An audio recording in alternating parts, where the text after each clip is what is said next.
बीते बुधवार 13 दिसंबर को हमारी संसद पर सभा के दौरान ही एक हमला होता है जिसमें 3 आरोपी हिरासत में ले लिए जाते हैं। उनमें एक महिला भी शामिल है।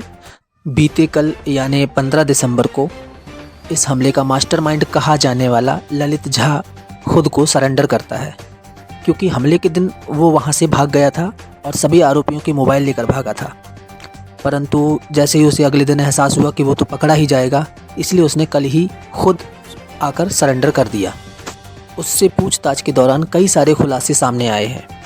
अराजकता फैलाना चाहते थे आरोपी, विदेशी फंडिंग का भी कनेक्शन, संसद कांड में पुलिस ने किए कई बड़े खुलासे। कोर्ट में बहस के दौरान दिल्ली पुलिस ने कहा कि ललित झा मास्टरमाइंड है, इसलिए इसकी कस्टडी चाहिए। हमें पता करना है कि इस साजिश के पीछे कितने लोग थे।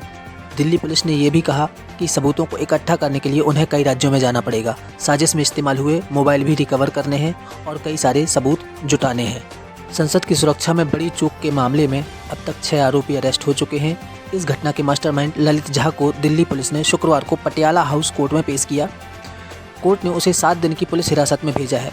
दिल्ली पुलिस ने अदालत में अपनी रिमांड याचिका में कहा कि संसद सुरक्षा उल्लंघन की घटना के पीछे ललित झा और उसके साथी सरकार से अपनी मांगें पूरी करवाना चाहते थे, साथ ही वह देश में अराजकता पैदा करना चाहते थे।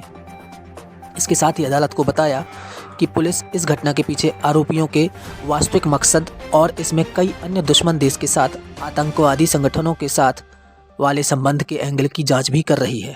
पटियाला हाउस कोर्ट ने ललित झा को 7 दिन की पुलिस हिरासत में भेजा है। साथ ही कहा है कि इस सुनियोजित हमले के पीछे की बड़ी साजिश का पता लगाने के लिए गहन और विस्तृत जांच की ज़रूरत है। क्राइम सीन रिक्रिएट करने की अनुमति मांग सकती है पुलिस। दिल्ली पुलिस 13 दिसंबर की घटना को रिक्रिएट करने के लिए संसद से अनुमति मांग सकती है, जिसमें 2 आरोपी दर्शक दीघा से लोकसभा चैम्बर में कूद गए थे। एक आरोपी एक बेंच से दूसरी बेंच पर जंप लगाता हुआ आगे बढ़ रहा था, जबकि दूसरा युवक तेजी से आसन की ओर बढ़ रहा था। इन आरोपियों की पहचान सागर शर्मा और मनोरंजन डी के तौर पर की गई है। एक अधिकारी ने समाचार एजेंसी पीटीआई को बताया है कि हम सदन के अंदर और संसद भवन के बाहर क्राइम सीन रिक्रिएट करने की अनुमति लेने के लिए संसद से संपर्क करने पर विचार कर रहे हैं। ललित झा ने पूछताछ के दौरान खुलासा किया था कि उसने अपना फ़ोन दिल्ली जयपुर बॉर्डर के पास फेंक दिया था और अन्य आरोपियों के फ़ोन जला दिए थे।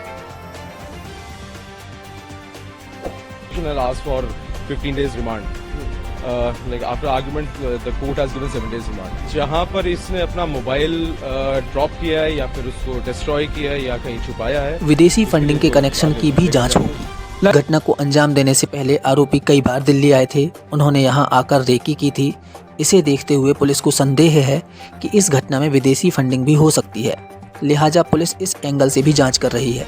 पुलिस के मुताबिक ललित झा ने पूछताछ में स्वीकार किया है कि आरोपियों ने संसद की सुरक्षा में सेंध लगाने की साजिश रचने के लिए कई बार आपस में मुलाकात की। पुलिस ने कोर्ट को ये भी बताया कि यह पता लगाने के लिए उनसे पूछताछ बहुत ज़रूरी है। क्या आरोपी का किसी दुश्मन देश या आतंकवादी संगठन से कोई संबंध हो सकता है?